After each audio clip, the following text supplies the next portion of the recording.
নমস্কার, বাঙালি তোতাই প্রত্যেককে স্বাগত জানাই।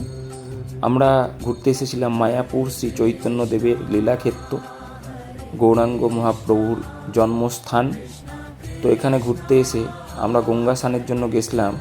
এখানে যে নতুন পার্কটা হয়েছে গঙ্গা পার্ক, গৌড় গঙ্গা স্নানঘাট, এখানে আমরা গেছিলাম। এখানেই আমরা গঙ্গা স্নান সেরেছি। তো এটা হলো মায়াপুরের যে ইস্কন মন্দির আছে, ইস্কন মন্দির থেকে হেঁটে 2 মিনিট লাগবে। আর আপনি 2 মিনিটের মধ্যেই হেঁটে এখানে চলে আসতে পারেন এবং স্নান করে নিতে পারেন। তারপর আপনি কিন্তু যে শ্রী চৈতন্যদেবের যে লীলাক্ষেত্র, সেই লীলাক্ষেত্র দর্শনে বেরিয়ে যেতে পারেন।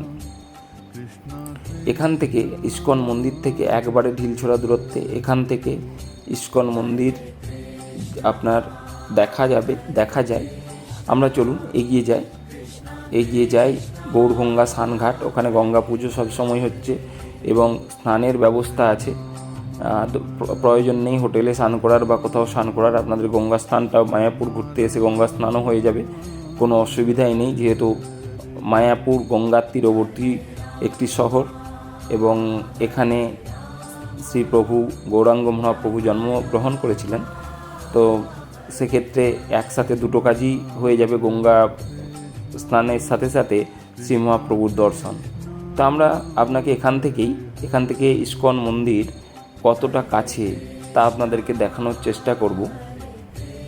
দেখুন, এখান থেকে আপনারা দেখতে পাবেন ইস্কনের চূড়া কিন্তু দেখা যাচ্ছে। চলুন দেখুন, এটা হচ্ছে গঙ্গার মন্দির। এখানে সবসময় গঙ্গা পূজা হচ্ছে, এখানে আপনি পূজা দিতে পারেন স্নান করে।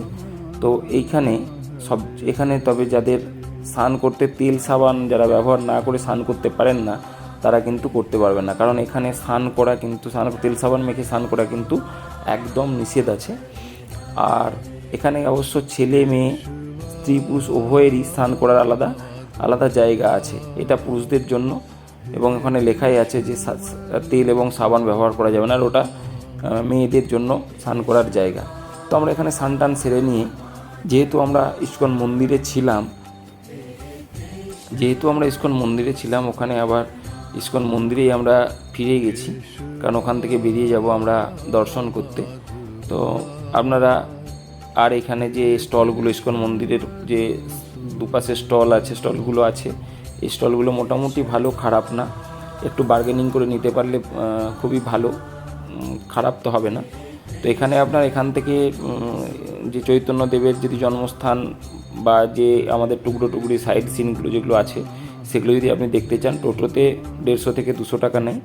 এটা দিয়ে আপনি কিন্তু গোটা মায়াপুরটাই ঘোরা হয়ে যাবে।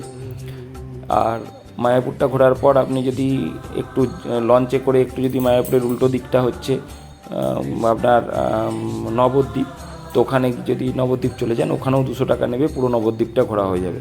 আর এখানে কৃষ্ণনগর, নবদ্বীপ সম্পর্কে তো বলার কিছু নেই। নবদ্বীপ আর মায়াপুরে দুদিকেই শ্রী চৈতন্যদেবের লীলাক্ষেত্র, সমস্ত জিনিস, সমস্ত তার লীলা মাখা মাটি, তার সব কিছু পড়ে আছে। আপনারা সোনার গৌরাঙ্গ থেকে সব কিছুই ওখানে দেখতে পাবেন। আর মায়াপুরে তো তার জন্মস্থান, মাসি বাড়ি এবং বিভিন্ন মন্দির, এগুলো তো আপনারা পাচ্ছেনই দেখতে। আর কৃষ্ণনগরে এখান থেকে 15 কিলোমিটার বাসেও যেতে পারেন। বাসে 20 টাকা ভাড়া নেবে, টোটোই করে গেলেও 20 টাকা 25 টাকা ভাড়া নেবে। ওখানে পুরিয়া সর ভাজা তো বিখ্যাত মিষ্টি, তো ওগুলো আপনারা দেখে নিতে পারবেন। এটা হচ্ছে ইস্কনের গেট। আমরা ইস্কনের গেটে ঢুকবো, ইস্কনের ভেতরে এখন ঢুকবো। তো এখানে দেখছেন এই প্রচুর টোটো দাঁড়িয়ে আছে। এই টোটোগুলোতে প্রত্যেকেই এইভাবে নিয়ে যায়, 150-200 টাকা যাকে যেমন করতে পারে সেই করে গোটা নবদ্বীপ মায়াপুরটাই ঘুরিয়ে নিয়ে আসে। তো এখানে আপনার এটা হচ্ছে ইস্কনের গেটের মধ্যে দিয়ে আমরা গিয়ে আমরা আমাদের যে প্রয়োজনীয় জিনিসপত্র ওগুলো নিয়ে বেরিয়ে যাব ঘুরতে। এখন এটা হচ্ছে, এখানে দেখতে পাচ্ছেন এই সামনে যে বুথটা আছে, এটা পুকুরের পাড়ে, ভালো মোটামুটি পার্কে অনেকটা সময় কেটে যাবে। আর ইস্কনের ভেতরে তো প্রচুর বিল্ডিংও হচ্ছে এখন। আর এটা হচ্ছে বুথ, এখানে আপনি টিকিট নিতে পারবেন। আপনার দুপুরে রাত্রে খাওয়ার টিকিট দুবারেই একটু আগে কেটে নিতে হবে, টিকিট পাওয়া যায়। আর এখানে এই জায়গাটা ইস্কনে একদম ঢুকতেই বাঁদিকে এখানে সবসময় ভগবান শ্রী চৈতন্যদেবের সেই দেওয়া নাম হরে কৃষ্ণ নাম সবসময় চলছে, অবিরত চলছে, 24 ঘন্টা চলছে।